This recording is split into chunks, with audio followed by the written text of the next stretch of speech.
welcome to BYOB. I am author Nola, Nash, and this is... I'm author Laura Kemp, and this is the other way. Sorry. I never can get that right. We never know. We never get our Brady Bunch right. This is Zibby Owens. Zibby, we are so glad that you are able to join us today. We've been looking forward to this for quite some time. So thank you so much for carving out part of your day for us today. We're going to let you go ahead and introduce yourself. If it gets noisy here, I'm going to mute myself and go inside. But I'm in Hawaii, and I'm enjoying the palm trees and the breeze today. So I'm going to sit out here and do the Hawaii thing while you guys are in the cold. I'm going to just enjoy watching you do the Hawaii thing because that takes me out of New York City for a minute. The cold, gray day here. We'll give you 30 minutes of warmth today. Well, thank you so much. Yeah, introduce yourself to folks. Let them know who you are, what you got going on. Okay. Thank you, Nola and Laura. I am Zibby Owens, and I am the podcast host and creator of Moms Don't Have Time to Read Books, which is a daily literary podcast that I launched in March of 2018 and has been daily 7 days a week since the pandemic started. And at some point, I'm going to cut back, hopefully in June, to 5 days, but we'll see. Since I started the podcast, I've also launched a lot of other things. I've come out with 2 anthologies, Moms Don't Have Time To and Moms Don't Have Time to Have Kids. I have a children's book, Princess Charming, coming out, and a memoir, Bookends, a memoir of love, loss, and literature, coming out July 1st. I've started an essay platform called Moms Don't Have Time to Write for anybody who feels like writing a personal essay. We have Moms Don't Have Time to Grieve on Instagram. I started a publishing company called Zibby Books, where we publish 12 books of fiction and memoir a year, starting in January of 2023. I've done other things like start the Zibby Awards to celebrate the under-celebrated parts of books, like most creative spine and things like that. What else? I also had Moms Don't Have Time to Lose Weight. I also host a podcast called Sex Talk with Zibby and Tracy with anonymously sourced questions from listeners on sex. You could go to sextalkpod.com to enter questions, and the sex therapist Tracy answers them, and I basically blush and laugh while she answers. And so those are some of the things I do, and I have 4 kids of my own, which is what I really do, and a husband, and I just, don't sleep much, but try to do my best. So that's what I'm doing. That was my next question for you, is when do you sleep? How do you... I write the Good Morning America column once a month for the books that I think are like the best books of the month. And I also do weekly columns for Katie Couric Media. When do I sleep? I do sleep, not well anymore, but, I'm middle-aged, so maybe that comes with the territory. Anyway, I might as well, monetize it. I do have every other long weekend off because I'm divorced and remarried. So that is my secret sauce to accomplishing basically everything, because I catch up on sleep. I slept till 11 o'clock this Saturday. I read a lot, I write a lot, and I catch up on emails. So if I didn't have those, I don't know what I would do. So I'm sorry, just a side note. I had weekends like that too, Zibby. And then last weekend, my kids decided that they weren't going to go to their dad's anymore. And I was like, I've always kind of wanted that. But then I was like, oh, when am I going to get anything done? When am I going to write? So I totally understand the value of those weekends. So I'm glad that you still have Mine yours. Are older. I honestly think, I thought it was going to be better when they got older. And now it's like, now there's big things that we're dealing with. Like, we're planning a wedding. I mean, my son's getting married in May. So we've got wedding stuff here. We've got now internships that they're trying to get for over the summer, and like all of these things, conversations going back and forth. And you're just like, oh my God, what is happening here? Big kid stuff. So it's still hard and it's still consuming. It's just a different stage. It's kids stuff. Which is why I love your Moms Don't Have Time To series. I mean, all of these things, I think every mom can relate to that. Why now? Why was that something that you wanted to do now? Well, it was something I wanted to do a couple of years ago, and now it just keeps growing. It started with writing. I've always loved to write, and when I got divorced about 6 or 7 years ago, I suddenly had all this extra time. and I could go back to reading and I could go back to writing. And when I had my kids, I was really frustrated because I wanted to spend time with them because I had limited time. And yet I was on the computer so much doing all the stuff for the kids. And I was just like, this is impossible. I'm like so it all kind of started with my frustration at the demands on modern motherhood. That's where it all started and it all came from. I also come at this from a place of loss. I've lost a lot of people in my life, and my best friend died on 9/11, who had been my roommate. I went from living with someone, being best friends with them, to having her like disappear. And that was the beginning of many losses for me, up until the pandemic, where I lost my mother-in-law and grandmother-in-law and had to go through that with my husband, who obviously was really affected. And I was like a bystander. But the spin on the time element is also that I realize how little time we all have. So can we somehow do the things we need to do while taking advantage of the time we have? So my brand is sort of a play on that, and trying to find the sense of humor and the commiseration and the impossibility of doing that effectively by doing it together and trying to laugh about it as we go. So that's where it came from.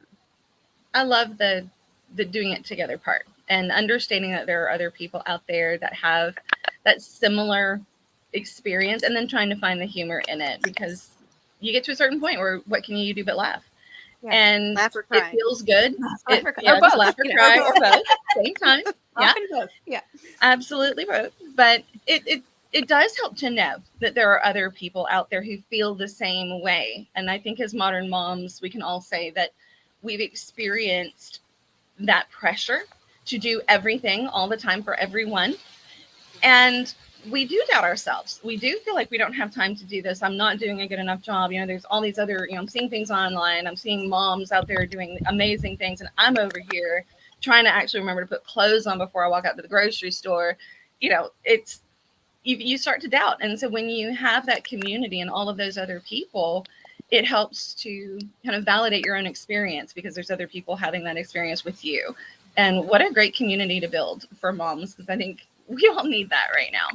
There is no, they're really, the Stepford moms is just not a thing. Like, we're real moms, and real moms coming together to appreciate the real momness in all of us is awesome. So I think that's a fantastic thing. And honestly, with the pandemic, we are dealing with so much more than we've ever dealt with before, especially with kids being at home, trying to do school remotely, and all of these things that are not something anyone else in, past generations has had to deal with. And yet we still compare ourselves to the 1950s moms who had the spotless house and the dinner on the table. And, that's still the ideal. But why is that the ideal? That's just kind of what's in our head. And I love the moms don't have time to have kids. I mean, we don't. I know that's it's true. We don't have time to have kids, do we? Right. We can't have kids. We're too busy taking care of the kids. Too busy. I know that Nola and I are also teachers, so we're trying to navigate the virtual learning. And you're totally virtual now, right, Nola? Doing everything online. And yep. And which is why I can be here. Oh my gosh. In person, but you never know from week to week if we're going to go virtual. So, yeah, there's a lot on our plates that it is nice to connect up with other moms and not feel like you're different or strange, because you don't always have it all together. Interestingly, there was just this article in the Wall Street Journal by a reporter named Julie Jargon, who I love and follow, about this sort of epidemic of loneliness among moms our age, about women our age, who aren't necessarily finding their people where they are. And I wrote an article about this, like from not a reported piece, but like a whole thing on friendship about a friend of mine who I passed quickly on the street, who was like, my mom friends, like, they're not nice to me, or, whatever, these aren't my people. And I'm like, your people aren't necessarily in your class at school. That's like 15 people in the world, right? There are thousands of people and I feel like if only we harness this the right way, because a lot of women want the same things, right? They want to feel understood and be a part of like a nice group of people. It's not so hard, right? But it's a question of like finding those people and relating. And that's why I think books are the medium for doing this. Because books, and I just interviewed Jacqueline Machard yesterday who said, like, there's nothing better than gossiping over a book, right? Because that's what you have to do, is you sort of have to gossip over people to connect.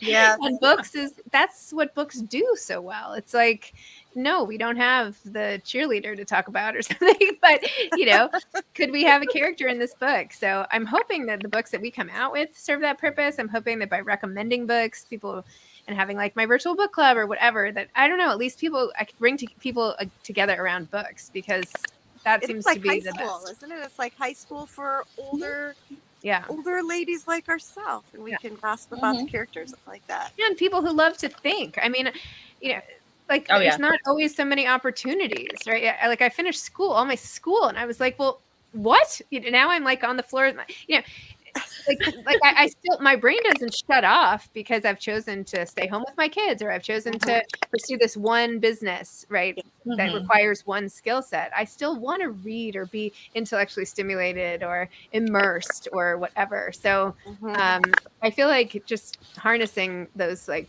all that desire and brain power that we all have. So it is hard for young mothers of young children to be intellectually stimulated. I mean, especially when they're home with their children all the time. So yeah, books are a great outlet for that. I just signed up for your newsletter too before I thank you. So I'm excited to see all the news. I do a really bad job promoting my newsletter, I have to say. So thank you for doing that. I can never find the link. I'm like, it's so bad. It's just so bad. I haven't even managed to create a newsletter, so you're right. The fact that you have one that's not being promoted is still a step better than me. Better than us. Just haven't gotten there. And most of it is like, I'm thinking, I don't know that I have anything that people really want to hear that often. So I'm just like, no. I have my Facebook page that I do a lot of my news on, and I'm not sure what I could add to my newsletter that would be any different. But the same way. I feel that way about TikTok for me to do. I don't know. I basically do it. I do it a lot for, like, I do have friends who aren't on social media, or maybe they want to save everything for when they have time. So I like to have it, even for me, like, what articles came out of Moms Don't Have Time to Write this week or something. So I don't know. I don't know. I don't know what I'm doing. I just try every week to try something new.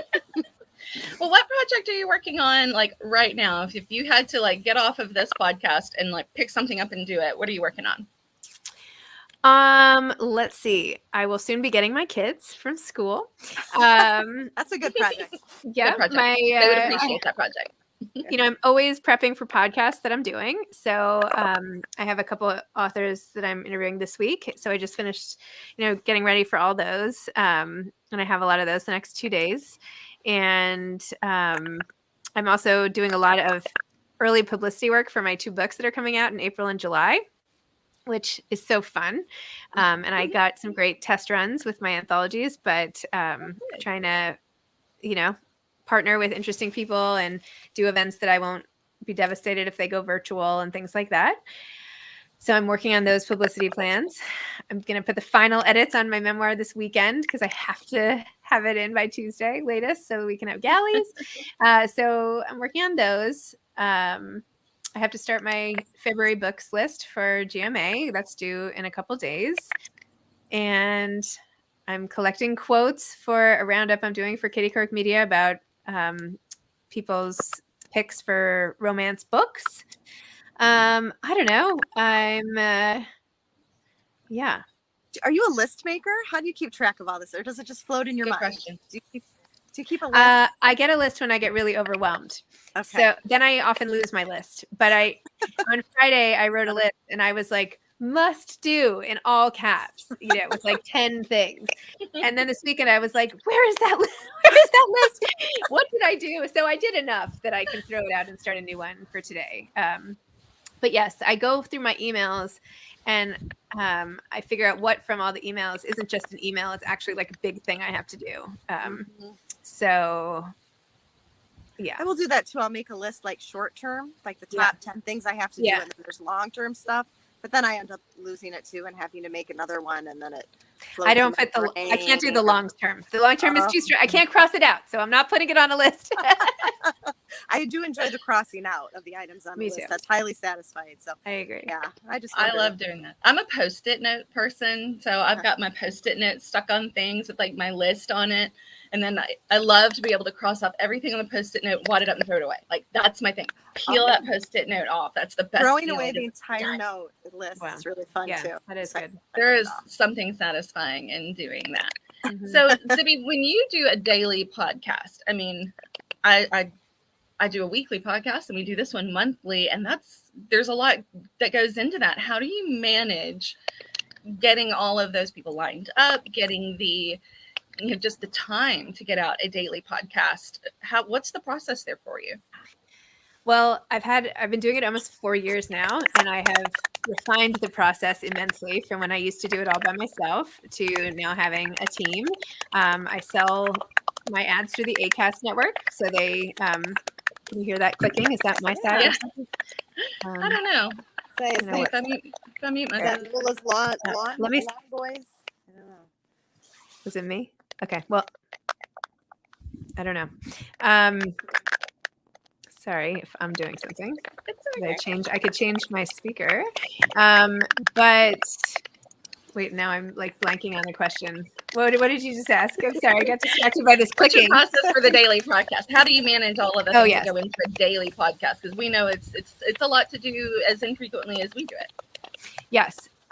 So I'm on the Acast network, and they sell the ads. I have a podcast producer now named Chelsea, who I love. So after I record, I upload the files and to the sound guys.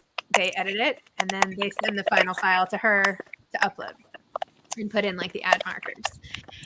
I spend a ton of time figuring out who to have on the podcast. So that takes a ton of time because I get pitched tons of books, and then I have to whittle them down to figure out who to put on and make sure I have a mix of every element I want mixed up. So that takes the longest. And yeah, I'm going to try. I'm always innovating. I'm going to try something new starting in the summer. I'm doing Calendly, and I'm only having certain slots as opposed to like constantly being like, how about this? How about that? But Chelsea helps me schedule. And now with the Calendly, it'll be more efficient. I've moved to Calendly too for my weekly one. I love Calendly. That's I love being able to say, this is when I can do it. Pick one. Yep.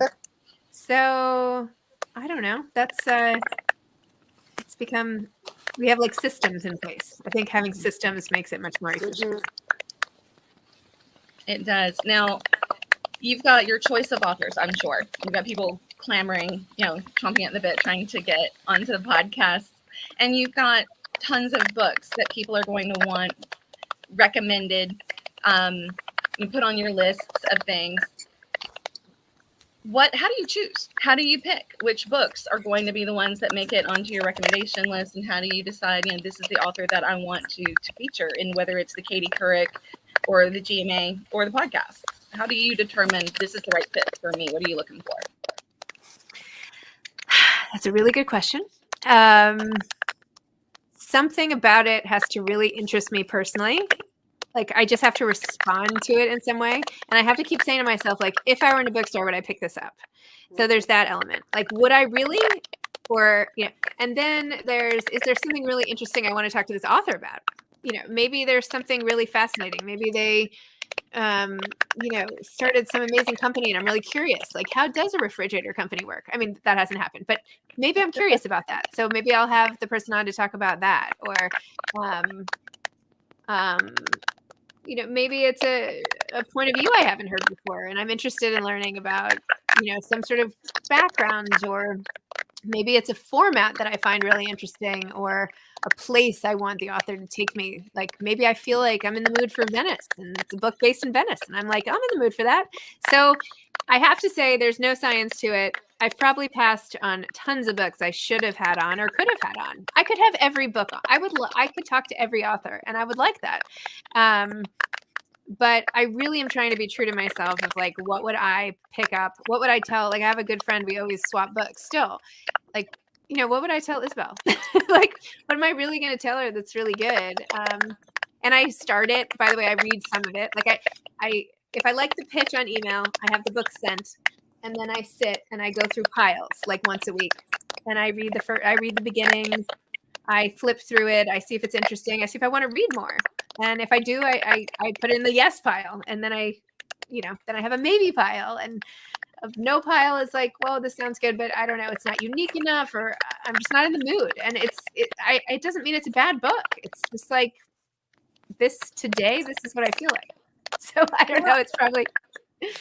I had a question regarding Zibby books because I thought it was so neat when I got on the site and I looked at your submission guidelines that there's not a list of genres like a mile long. When you're an author and you're submitting to different publishing houses, you see, we're taking this genre, we're not taking this genre. And in your submission form, it basically said you were publishing fiction and memoir and, authentic voices and diverse voices. And as an author, that was like, I don't know, like the heavens opened and the angels were singing. I was like, oh, I'm not going to be excluded because of my genre. So is that because that's how you feel sometimes if you get pigeonholed, and sometimes story is lost. I feel like story gets lost in genre sometimes.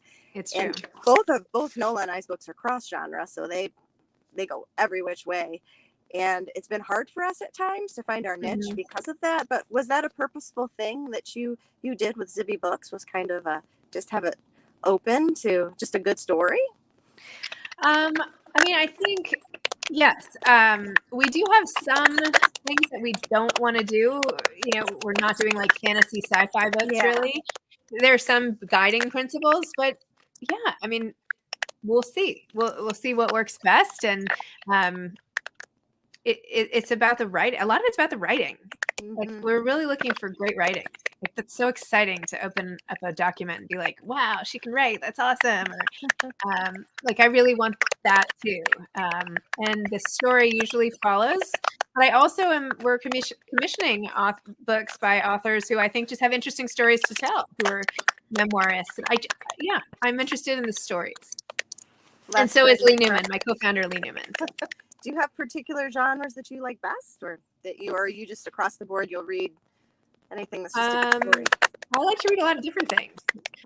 Like today was perfect. I spent like 45 minutes with 4 different books in a row, and I read like an immigration story about the history of the Philippines and like what it's like for one immigrant. It's called Conception by Albert. What's his last name? And then Richard Damrosch, Around the World in 80 Books. He's like a composite professor at Harvard, and I got to learn about all the books through history and like the Loads Ghetto, and then at like this funny mom book called Mom Truths by Kat and Nat, or Mom something, and then like short stories by Laura Lippman, and these are all for my podcast. But like, what an amazing couple hours I had this morning. I was all over the place in the world, but I was in one place myself. And so in the way that I like mixing it up for the podcast, I also like mixing it up for Zibby Books.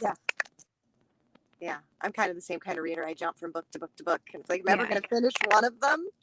You don't have to finish. As long as you buy the book, you're supporting the author and the bookstore and whatever. I always feel guilty when I don't, though. So I'm that person. You know what? No. Okay, no guilt. Good. No guilt. All right. So Zibby, when you decided to take that first step into publishing,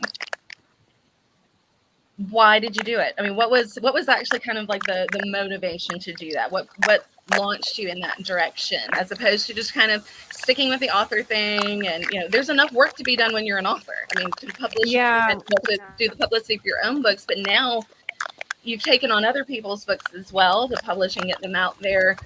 What was the catalyst for that?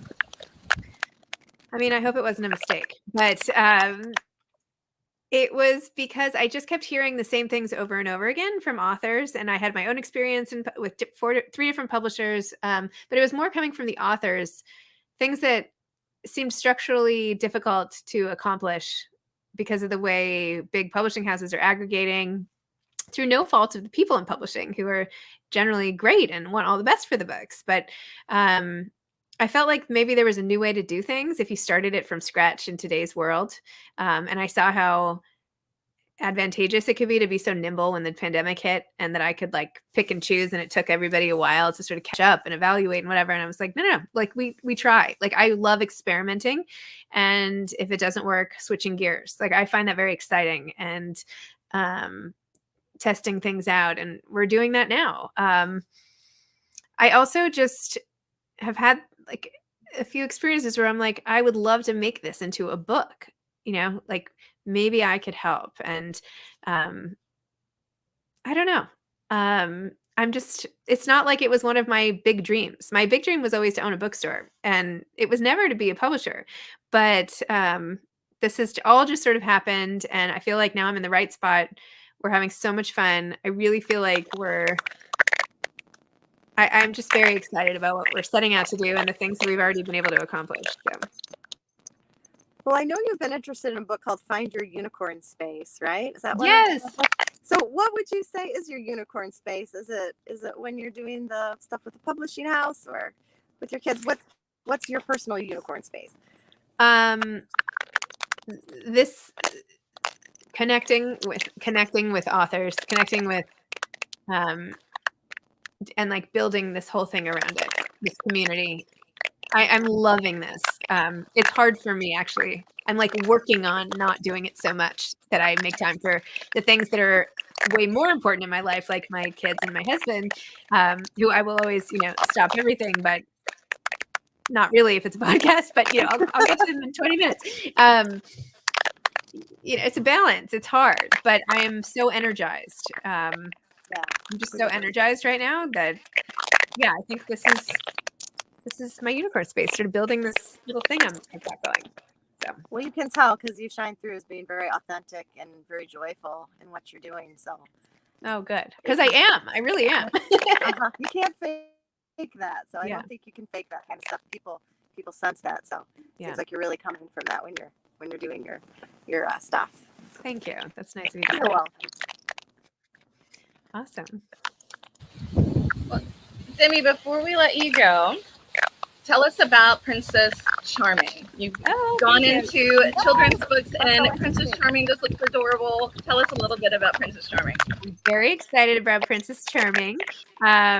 She is a girl who can't seem to find her thing, and then she realizes that her thing is that she never gives up. And there's like a little twist at the end, but she's always trying, similar to actually what I was saying about experimenting, like always trying. It's sort of loosely based on my daughter who just couldn't seem to find her thing, and everybody had a thing. Why do I not have a thing? I have 4 kids, and I don't know, it's just like not everybody, you do have a thing. You don't ever give up. Like, you're amazing. That's a thing in and of itself. And it's going to, by the way, take her farther than probably other people who are like, I'm good at travel soccer when I'm in 1st grade. So, she's adorable, and she's going to have lots of adventures. There's a second Princess Charming book that'll come later. Excited for her to join the world. Well, that is super exciting. The wind is picking up over here, so I'm going to keep muting myself. I don't know how much wind you guys are hearing. These palm trees are like, I heard that crackling, but I don't know what it was. Hang on, I can't hear you over the wind. All right. Well, sorry. Anyway, tell everybody where we can find you. The wind there. Do you hear the wind? Yeah, I hear it. So let everybody know where they can find you, and we're going to let you go because I know you are very busy. Okay. They can find me on Instagram at Zibby Owens, ZIBBYOWENS, and my podcast is Moms Don't Have Time to Read Books, and my website is zibbyowens.com, although it needs some work. Anyway.